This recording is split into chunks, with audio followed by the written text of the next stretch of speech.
Now this capsule is essentially, capsule's name is You Too Can Crack SSB. I was in the SSB for 6.5 years. Are you all aware of that? So I was in SSB for 6.5 years. I've done 33 years in the Navy and 2.5 years in NCC now. I'm due for retirement on 30th June 24.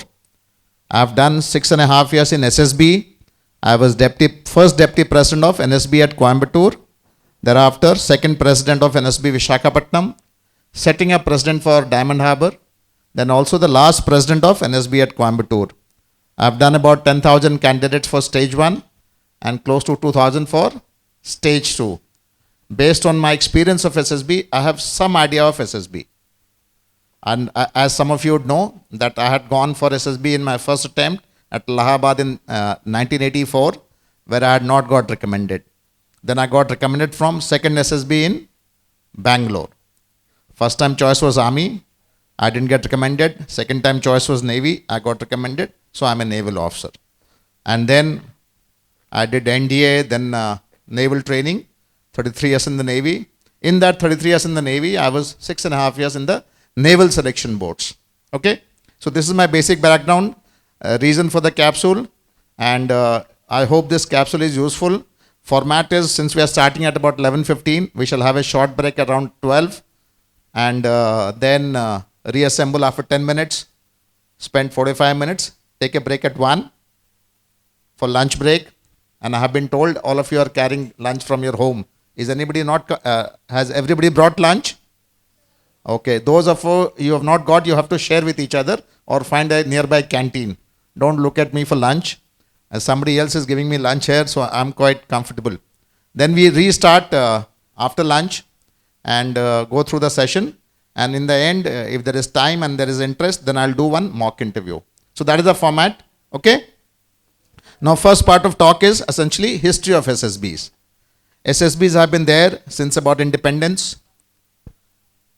The naval boards were along with the army boards. And all of this talk is available on YouTube already. I am aware that a lot of you have viewed my channel at the rate of DDG Talks. This talk on SSB entire capsule is already available. Does everybody knows? Is everybody aware of my channel? Are you aware? Fourth cadet. You're aware? What is the name of the channel? DDG Talks. At the rate of. Okay, so at the rate of DDG Talks, these talks are available. So even if you don't make notes, even if you have to refer back, you can go back to YouTube. Okay. Now, history of SSB. They started in independence. Mostly army boards started. Then you had 2 naval boards along with army boards. Wherever there are more than one board, it is called a selection center. You have a selection center south, which is at Bangalore. Selection center, which is at Bhopal. East at Allahabad. And north at Kapurthala. Center means there are more than one boards. Any center is commanded by a major general. Otherwise, all other boards are by 1-star officer. The naval boards, which are along with army boards, are at Bangalore and Bhopal. Then the Navy started a temporary board at Coimbatore. Then started a board in Visakhapatnam. Then they started a board in Diamond Harbour, Calcutta. Then they closed the board at Coimbatore. And Air Force boards are all independent boards. Dehradun, I think. 2 at Mysore, 3 at Gandhinagar, 4 at Varanasi. That is all the organization of the boards. Army, Navy, Air Force, all selection board SSB process is same. In Air Force, you have to go through a test called PABT, Pilot Aptitude and Battery Test. Okay, that is why Air Force boards are separate, and those boards are independent, and you have a facility for PABT testing. Now, SSB is a selection board. It means there is a board of officers. Board of officers consists of 3 types of assessors who assess your personality through 3 techniques. Interviewing officer through interviewing technique, psychologist through psych technique, and GTO through group testing technique. In addition, you have some administrative officers who are supporting the board. Are you all with me? Have you all understood? Now, they assess your personality based on 15 OLQs. They assess your personality through the prism of 15 OLQs. Psychologist also sees 15 OLQs in you. GT also sees 15 OLQs. And who is the third technique? Interviewing officer. He also sees it through the same 15 OLQs. Okay? Which are these 15 OLQs? These 15 OLQs are under 4 factors. What is factor 1? Anybody? No? Intelligence. Okay. Factor 1, anybody knows the name? Anybody? So many of you have been viewing my channel. Yes? Mind. Okay, good. Close. Anybody else? Factor 1 is planning and organizing. Okay? Factor 2 deals with your mind, which is planning and organizing. Factor 2 deals with adjustment, which is social adjustment. Factor 3 is social effectiveness. Factor 4 is dynamism. Even if you know these factors, OLQs or not, it doesn't matter. But if you have some understanding, then it is better. Prashad, Aksha Prashad. What's your name? Ankita Prashad. Okay. SDMV College. Yeah, okay. I know one more cadet now. And I think I met you also. You are from which college? Same college. Yeah, okay. Now I remember. So now you are at 4 factors. Factor 1, planning and organizing. Factor 2, social adjustment. Factor 3, social effectiveness. And factor 4 is dynamism. In factor 1, there are 4 OLQs. Affective intelligence, reasoning ability, organizing ability, and power of expression. In factor 1, which is planning and organizing, you assess 4 OLQs. Affective intelligence, reasoning ability, organizing ability, and power of expression. What is affective intelligence? Practical intelligence. If you become an officer, nobody will ask you Newton's first law of motion. Nobody will ask you Newton's second law of motion also. But you will have to solve practical problems. You are on a border, you have to defend some area, you have to do something, you have to organize a task. So you need affective intelligence, which comprises practical intelligence and resourcefulness. So you understood first OLQ, affective intelligence, which comprises practical intelligence and resourcefulness. What is the second quality? Reasoning ability. Reason, logical thinking, healthy curiosity are all aspects of reasoning ability. When you get a problem, how do you break it down? How do you see how it can be solved? Try to reason it.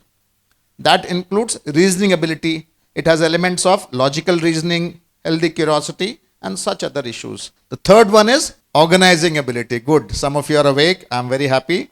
Organizing ability. How do you organize your life, your task? If you can organize your life and task, then you can organize your people. You can organize them to accomplish something. How do you organize your resources? How do you organize your time? So this is organizing ability. And the fourth one is power of expression. Both verbal as well as non-verbal or written. For an officer, you should have power of expression. Then only you can command 10 people. Today, 100 tomorrow, 1,000 day after, 10,000 day after. So will somebody repeat the name of the factor and the 4 OLQs? One of you can stand up and for the benefit. Yes, good. Factor 1, planning and organization. Planning and organizing. Planning and organizing. First one, effective intelligence. Second, reasoning ability. Third, organizing ability. And fourth, power of expression. Good. So if you have understood this, so each assessor in the SSB will see your factor 1. Then he will, no, it is simultaneous. Then he sees factor 2 in you. What is factor 2? Social adjustment. It has 3 OLQs. Social adaptability, cooperation, and sense of responsibility. Good, you have to help me. I'm looking at, social adaptability, cooperation, and sense of responsibility. What is social adaptability? Ability to adapt with Seniors, juniors, friends, relatives, Punjabi, Bihari, Malayali, Tamilians, everybody. Social intelligence, how to act with Pro Vice Chancellor, how to interact with Vice Chancellor, DDG, staff, state government staff. This is all an elements of social adaptability. Ability to adapt with different people in different circumstances, and you must have social intelligence. Second one is cooperation. Attitude of cooperation is required in military. When you all can work together for common goals without worrying about personal glory. And third one is sense of responsibility. Ability to be responsible, follow rules and regulations, be principled, go beyond natural call of duty. Somebody gives you a task, take complete responsibility and deliver. Think beyond, think for all the contingencies, and those are the elements of sense of responsibility. So who will stand up and repeat factor 2 with 3 OLQs? So the factor 2 is social adjustments. First one is social adaptability, second one is cooperation, and third one is sense of responsibility. Understood? Okay. Now we move to factor 3, which is social effectiveness. First one is initiative. Good. Second one, self-confidence. Third one, speed of decision. Fourth one, ability to influence the group. And fifth one, liveliness. Good. First one is initiative. Taking initiative, volunteering for an action, moving in the right direction, sustaining it, and completing it. Not only raising hand and doing nothing. So that is initiative. Second one is self-confidence. Awareness of situation and being confident about it. You shouldn't be overconfident. Overconfident people are not taken in military. Why? Because you will risk the life of people you command. Younger people, little underconfident, people give a chance for NDA entry. Because your confidence will grow. Nobody may take this concession when you are in college. Third one is speed of decision. You can only lead if you can think faster. If people you are leading can think faster than you, then they will lead. So speed of decision is important for an officer. Fourth is ability to influence the group. Self-explanatory. And last one is liveliness. What is liveliness? Ability to maintain pleasant disposition in varying circumstances. Even when the chips are down. Suppose you have a crisis. Then you are morose. Then you stand up in front of people. What will happen? They will also get demoralized. So you have to remain cheerful. Don't worry. We will find a solution. Don't worry. Only when you are lively, then you can lead. Then you will be effective.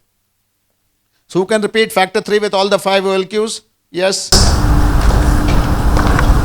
Social effectiveness, factors are initiative, self-confidence, speed of decision, ability to influence the group, and liveliness. So these are the 5 OLQs. So how many OLQs have we discussed so far?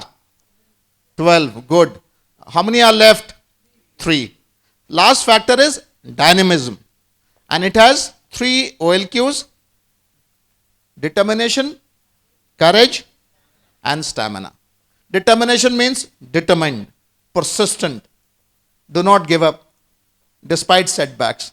Courage means ability to take risk, appreciate the risk involved, and take the step. Have the courage. Jump from 10 meters, jump and catch the rope. So those risks you have to take. So certain element of courage is required in an officer. And the last one is stamina. Stamina means ability to withstand protracted mental and physical strain. You have already worked for 12 hours and then suddenly some crisis comes at 8 p.m. Again, you are about to go and sleep at 11, then some crisis comes. Then somebody will wake you up in the morning. So those are elements of protracted mental and physical strain. So who will repeat the 3 factor and the 3 OLQs? Good? Yes? So the fourth factor is dynamism, and the OLQs are determination, courage, and stamina. Please sit down. Good. So by this we come to end of part 1 of my capsule, where we have discussed history of the boards and OLQs which are assessed. Very simple. It is important to assess how are people assessing you. So then if these elements of OLQs are integrated into your stories, your strengths, your weaknesses, then you can present yourself in a better manner. That is why it is important to understand these OLQs on which they are assessing. Now then we move to something called stage 1 testing process. Now essentially when I joined the SSB, when I joined the NDA, it was only one stage selection process. But somewhere those days the officers were not rising to higher ranks. Very few were rising. So somebody said, let's increase the base. Let's have some short service commission. Let's have young officers work for 10, 12 years and then they will leave as at major or lieutenant colonel. The balance will rise up to higher ranks of colonel, brigadier. So that will solve one problem. Second is, there was a shortage of officers in the armed forces. They said, let's have short service commission. We don't need 3 years of training or 4 years of training. We can just do with, let us sleep. We can just do with 1 year of training. Okay? So that is how something called short service commission happened. Stage 1 selection process. So somewhere in the 90s, somebody said, let's get candidates who don't have to go through UPSC exam after NDA. We don't need candidates who have to go through UPSC exam after graduation. No CDSE, no written exam. Call them directly for interview. So then they had to apply and those candidates were called at SSB centers. But in India, the marking system is not uniform. 92% in Jammu and Kashmir may be equivalent to 82% somewhere, equal to 72% somewhere. And in SSB, the strength of candidates coming was huge. So then somebody said, let's have a screening process. And that is where stage 1 selection came in. So it came in somewhere in 1997. And any candidate who comes has to go through stage 1 and stage 2 screening process. Stage 2 is the SSB which I have gone through. Stage 1 is got introduced in 90s. But before we come to stage 1, we have to remember that like as SRM is huge, so is our armed forces. So armed forces also, if you have to enter, you have to decide where to enter. What branch you want to enter. You want to enter Army, Navy or Air Force or even Coast Guard nowadays as SSB. In Army, which branch you want to enter. In Navy, which branch you want to enter. In Air Force, which branch. That branch is, you can only enter through so and so degrees. Now degrees are mushrooming. Our application form may not be changing as fast. But nowadays you don't have only 3 degrees, science, arts and commerce. Nowadays there are some maybe 50 degrees. So that is why SSB in the entries in armed forces also have multiplied. You have SSC IT in the Navy, SSC Logistics, SSC Aviation, SSC Pilot, PC Logistics, SSC Education, SSC Observer maybe, ATC. So entries are mushrooming. Even Army has got test entry, NDA entry, 10+2 tech after in the Navy. So even Air Force has got some ADAM entry, flying entry. So you have to do some research. If you want, then you have to first make up your mind. What do you want to try? Now if you are in graduation, you can try CDS entry, which is Army, Navy, Air Force. You have to write a written exam. Or NCC special entry. If you are Air Wing, you can try for a special entry scheme in Air Force, special entry scheme in Navy, special entry scheme in Army. Then there are some other entries. You can, whether you have gone through CDSC or not, or whether you are NCC or not, you can always try. So many short service commission, even permanent commission also, permanent commission logistics. So those research have to go on and you have to be clear before you apply. And this is a huge challenge because everybody has got information available, but trying to figure out information within that is also a challenge. Have you understood? Like somebody had a doubt in the last capsule, sir, SSC IT. I said, okay. Sir, my degree is computer science and data analysis. Can I apply? Now, technically, he can apply, but this degree may not be mentioned in the application form. So, those care you have to take before you fill up an application form. Don't fill up multiple application form. First, do some research. Make up your mind what do you want to join. Would you like to try first Army, Navy, or Air Force? What are you passionate about? In that, do you want to be a technical officer? Do you want to be an executive officer? Do you want to be a logistics officer? Do you want to be a doctor? What do you want to be? Then research on that. Join Indian Navy as an officer. You will get some answers. You will be directed to some website, Indian Navy website. So those research has to go on if you want to be ahead of the race and ahead of the game. Then you have to be in dialogue with each other. What are you trying? Who has got into which branch 2 years back? Which senior of yours? As it is Tamil Nadu NCC, everybody says, my seniors have helped me, my seniors have helped me. So be in touch with your seniors who have got into military. Ask them experience of SSB, experience of filling up form. They will give you the best answer. I will give you an answer which is from top. But they will give you real ground level information. Are you all with me? So this application form you have to be careful. Once you fill up, you will receive a call letter. Now that call letter you have to read carefully. You are supposed to arrive at this board at 6 a.m. in the morning, bring so and so documents, bring so and so folder, carry those dresses, carry your sports rig, carry some formals, carry some informals. So those instructions you follow. And then you arrive at the station wherever they are calling you. So if I was in Coimbatore for 4 years, my examples are always in Coimbatore. Coimbatore we used to call candidates at 6 a.m. in the morning. And the results of stage 1 were out by 1 p.m. in the afternoon. So if you are planning to arrive there at 4 a.m. in the morning, then what will happen? Disaster will happen if the train is late. You will get up in the train, you may not get sleep. So my advice is wherever you are called, arrive a day early. Book your own tickets. Stay in a lodge. Go with a friend. Be a little more comfortable before you arrive at the board. Especially when your testing process is only 6 hours and your results is out.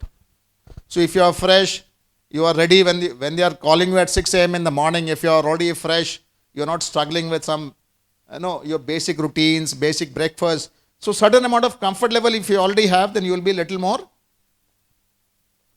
better able to face the test.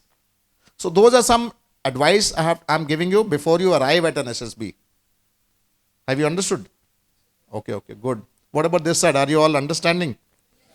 Okay, because I'm speaking in Tamil, some of you may not be understanding my language. Are you all able to understand? Okay, good. So now these preparations you make before you arrive at the board. Once you arrive at the board, don't start mingling with people. Everybody has come to get screened in and then recommended. So don't start mingling and figuring out, don't get psyched by repeaters, don't focus on staff. Focus on instructions which people are giving you. If you are asked to line up, don't start finding, you are from SRM, you are also from SRM, I have done this. Don't do that. Because when large number of candidates report, tolerance level at the board is very low. Somebody will ask you for documents, give it to them. Somebody is giving you instruction to sit down, stand up, have breakfast, submit your documentation, tickets. Pay attention to all those instructions. Thereafter, finally, people will take you for first test, which is intelligence test. Now, intelligence test will be conducted in an auditorium like this. There will be a screen and somebody will give you 2 intelligence tests. The first one is a verbal and the second one is a non-verbal. Verbal means you have to respond by words.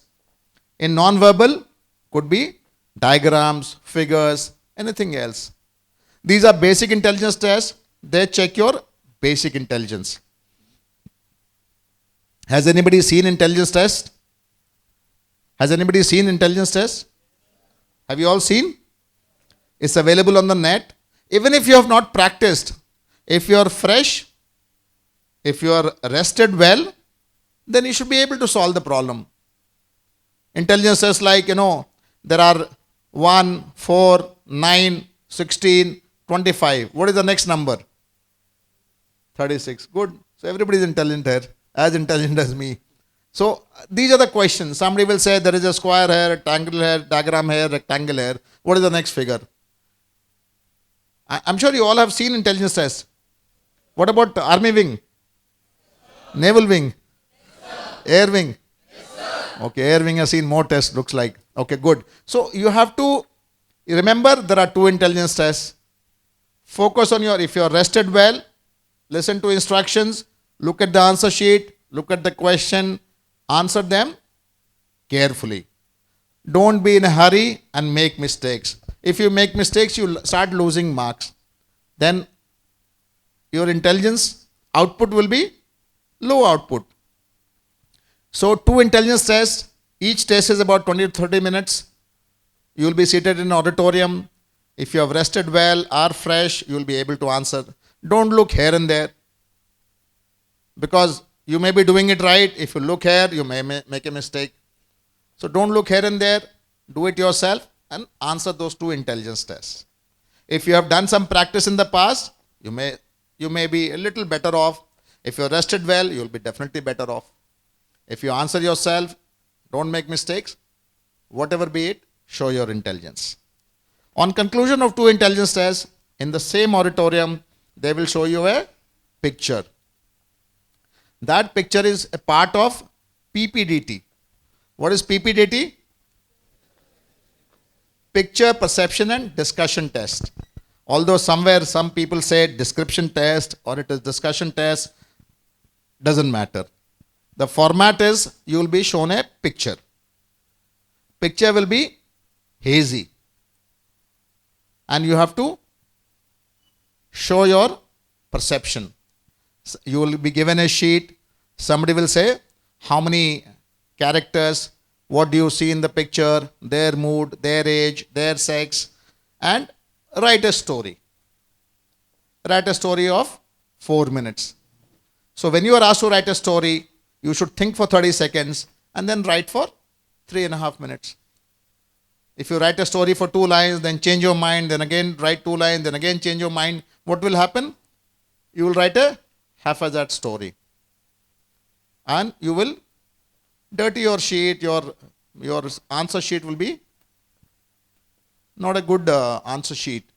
So whenever you are asked to write a story which has a past, which has a present, and which has a future, which has an introduction or a main body or a conclusion. Have you all written a story in the past? Have you all practiced? So then where is the problem? Okay. So simple story. Now you know you are armed with information on OLQs. So try and bring in whatever elements possible.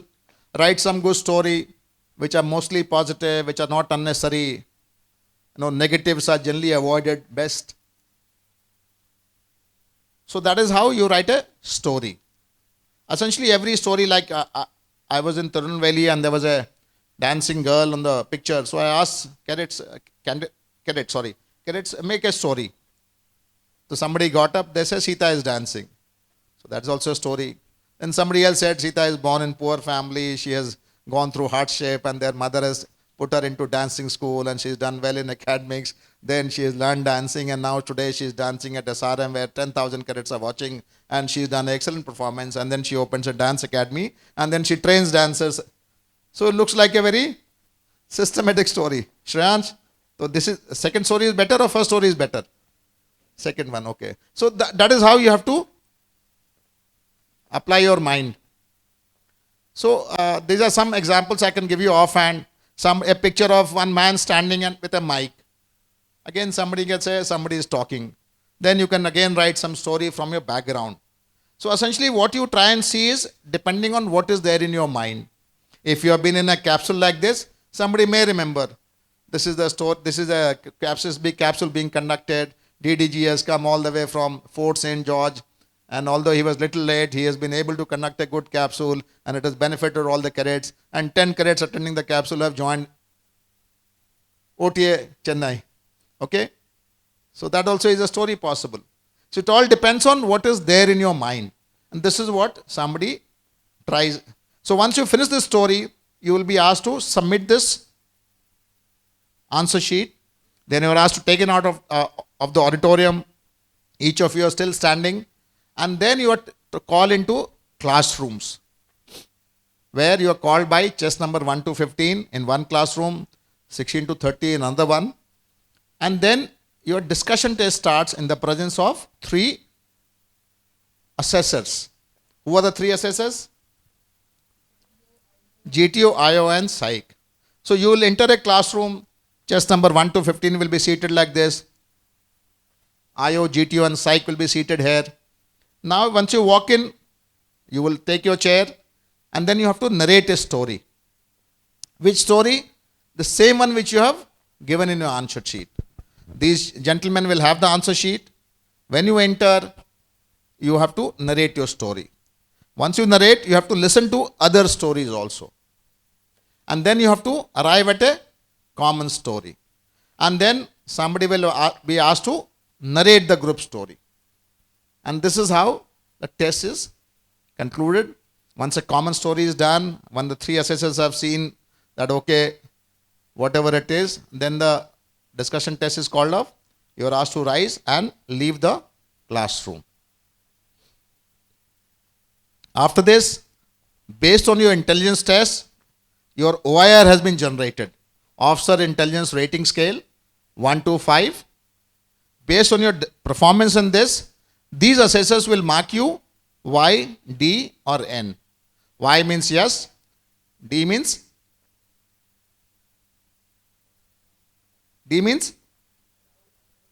doubtful, and N means no.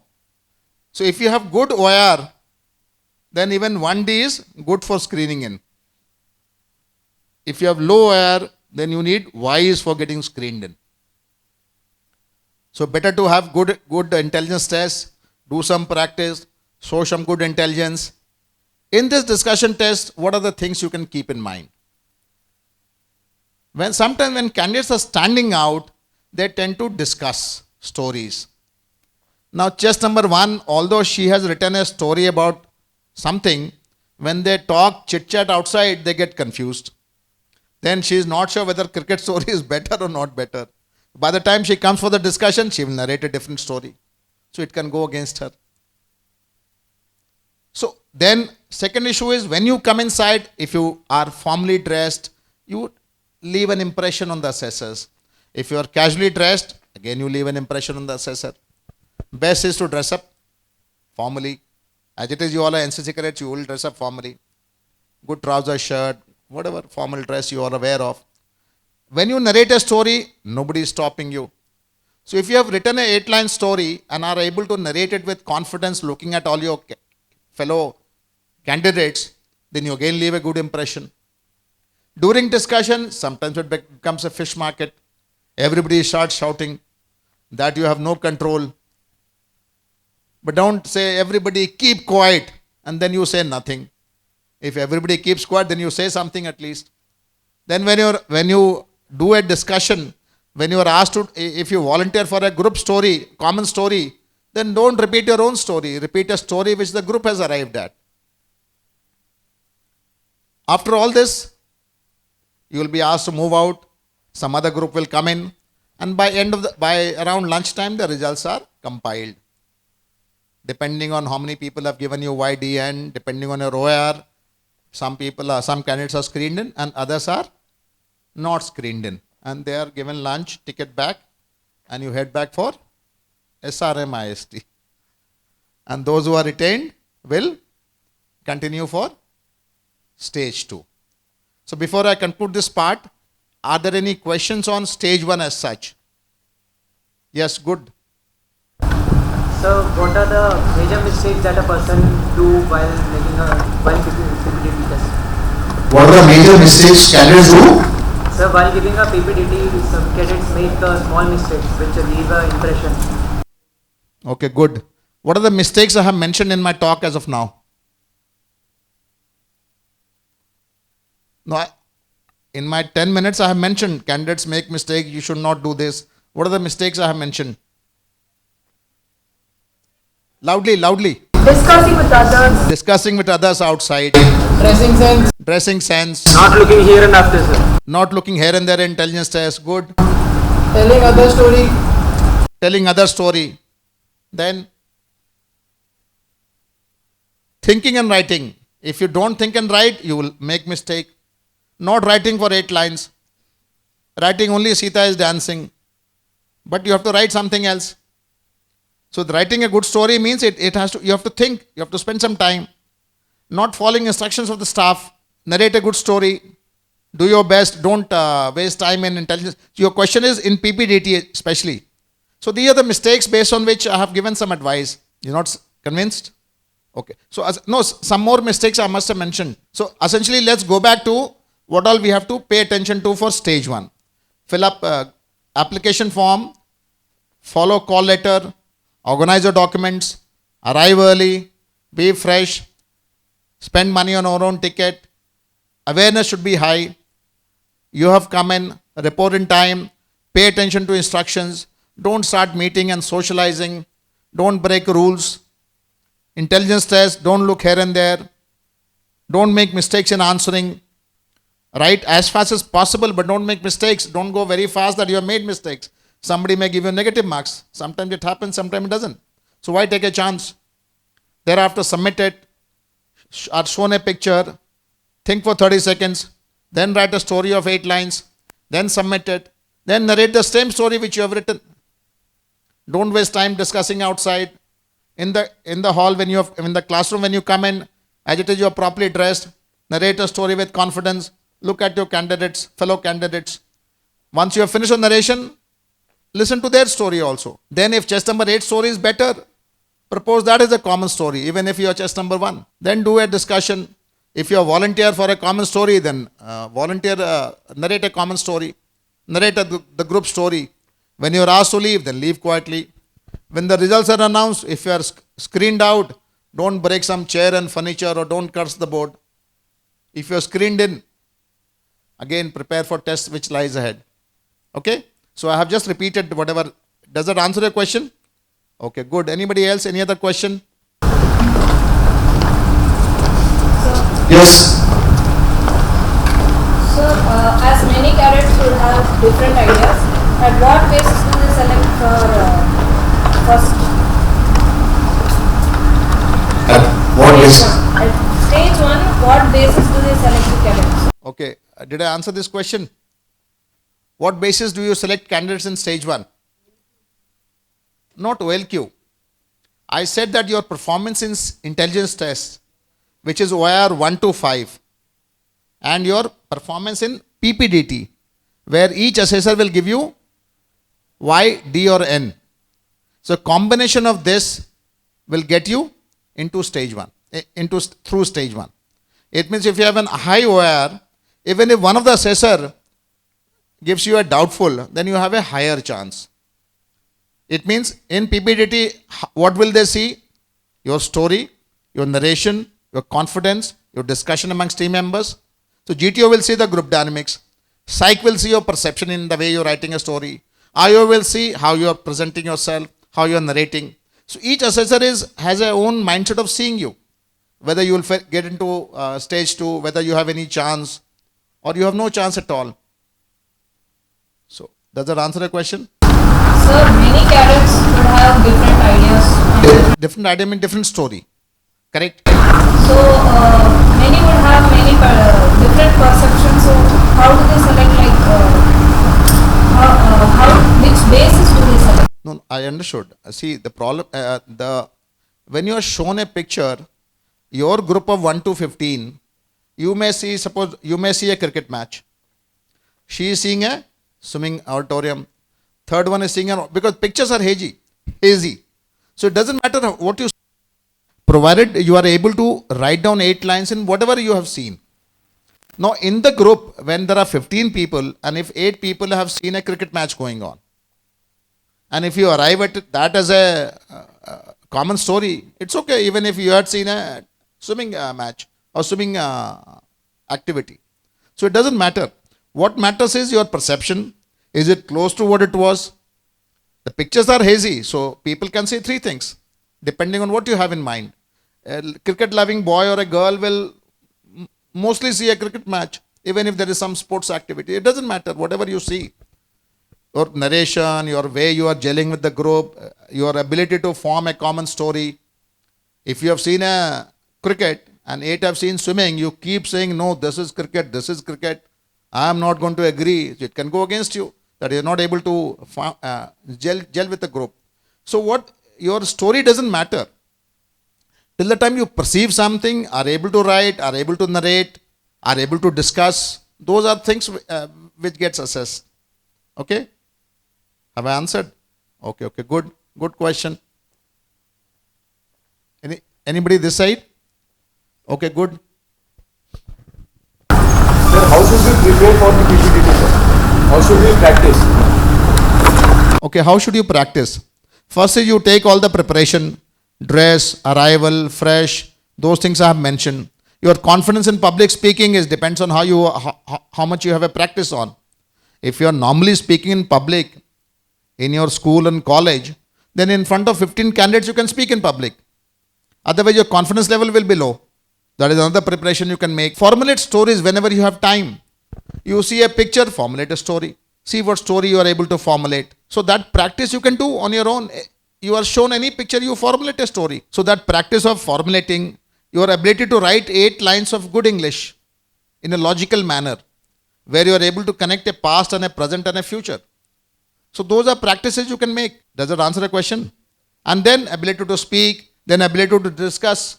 Anybody else? So what is the way to make a good story, sir? Does it have to be having a detailed background plot, or should it have an interesting storyline? Which is more important, or what are the important things that... No, see, you cannot go by a common guideline. Everything depends on picture which is there, and each one sees depending on what is in your mind. Going with lot of preparation can actually put you in a bad situation, because you have some stories in your mind. Whatever you see, you will fit that story. Then it may not relate to the picture at all. No, sir. I'm asking what are the qualities that should be in a story to impress the officers? Essentially, any story should have a past, a present, and a future. That is the basic guideline you should have. You should be able to imagine some past, something in the present, and some future. If you have these 3 elements, then I think it is okay. Unnecessarily trying to create some trouble with the hero. Essentially, every picture, the candidate is projecting himself. That is how the psychologist is seeing. So if you are able to create unnecessary some accident, and then you are a hero, so those can be avoided.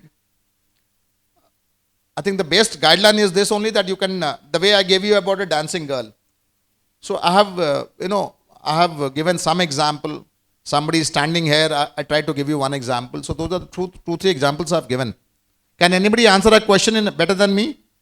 Can you repeat your question? What qualities should be in a story to be impressive, for it to be impressive? Okay, anybody, any cadet wants to try? What quality should be there in a story to make it impressive? Okay, good. Oh my God, so many answers. Okay, yes. So first she asked whether it should be detailed or interesting. I would say it should be interesting, because detailed, not everyone knows everything, and there are so many pictures, we can't get into the depth of every single topic. So interest is something which would please anyone. If the attention is cut, that's enough. So interest matters more compared to depth. My God, this is brilliant. So you are saying that it should be interesting. Okay, maybe. I think it is a good answer. Let's clap for her.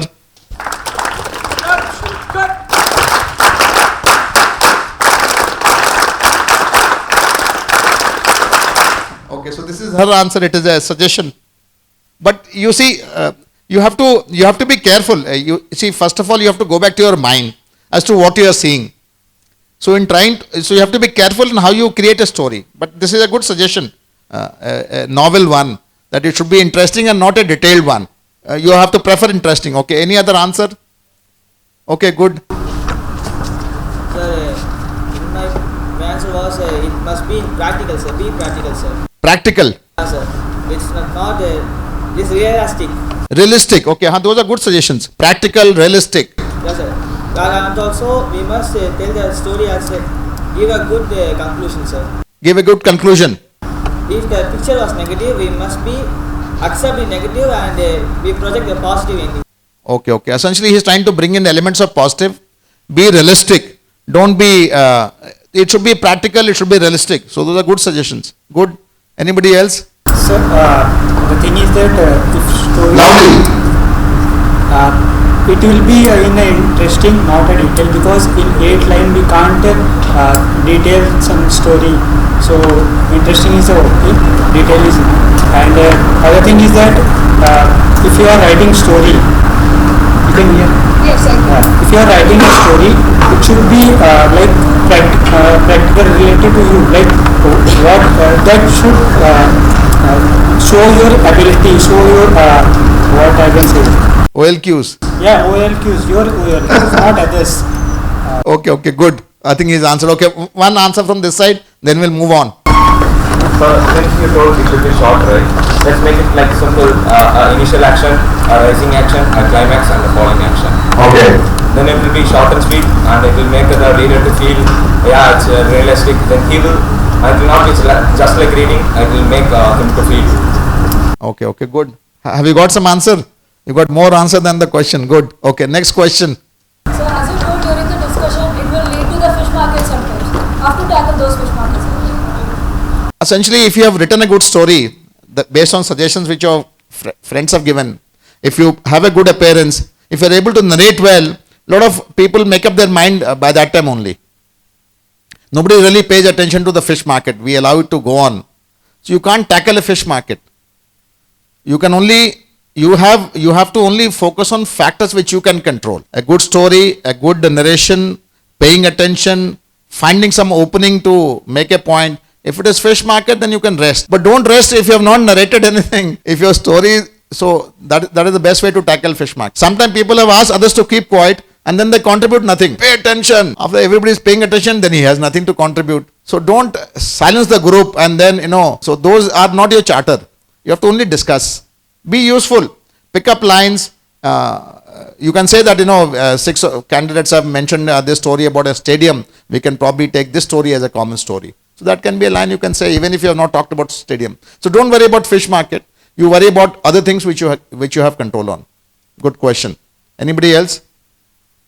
Question? Okay.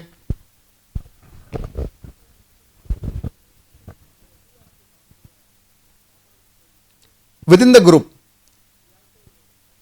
No. Somebody may give you a lead now. Okay, time is up. Has the group arrived at a common story? So now time is up. The assessors have said, now who can narrate a group story? Let the group nominate. So some group may nominate, okay, chess number 8. Or suppose you raise a hand, I will narrate a common group story. If you are confident. So somebody will say yes. Because it is all group dynamics. We don't know who is in the group, where is he from, who all are aggressive, who all are mild. So if you are keen on narrating a group story, you can raise a hand, okay. Gentlemen or ladies and gentlemen, I will narrate the group story. You can volunteer. The group will say, okay. Or some group will say, no, you shut up. Somebody may say, okay, no, you put your run down, he will not. So it all depends on dynamically on the group.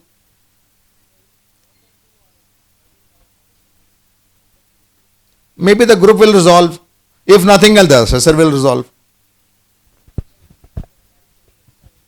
Nothing carries extra weightage. This is essentially each assessor has to make up a mind whether based on your test, based on intelligence rating, based on your performance thus far, whether you're going to be yes, doubtful or no. So even if you have raised a hand and somebody has not given you a chance, it doesn't matter. So you see, essentially everybody must focus on factors which are in your control. If you worry too much about things which are not in your control, you will only dig your grave and you will only complicate your thinking and worry. You do your best, go with an open mind, go with all the preparation. Don't apply for 8 SSB at the same time and keep going in sequence. You will lose track on where you are going and what you are coming. Okay, good. Any other question? So my question is that if my previous candidate has the same scenario of ideology what I have written in my story, so what should be my perspective view? Like what should be my move when I narrate the story? Should it be the same as he's saying or? You have to narrate the story which you have written. So if suppose when I come to know my the situation of my and his story are similar. So what should I do? Nothing. Till the time you narrate what you have written at chest number 4, it doesn't matter if 1, 2, 3 have written the same thing. Because that's what I've tried to say. You have to narrate your story. Problem is when sometimes candidates stand out and waiting for their turn, they start discussing. Then they start changing or chickening out from the story which they have given. If you have given story and you are narrating the same one, it goes in your favor. That you are still confident that is your perception. In any case, pictures are hazy. It is not clear. It is not, there is ambiguity. That is where your perception counts. What do you see in a hazy picture? Did I answer you or? Okay, good, okay. So with that we come to end of stage 1, and if you have got screened in, which everybody attending this capsule should get, then you will be required to fill up a PIQ form.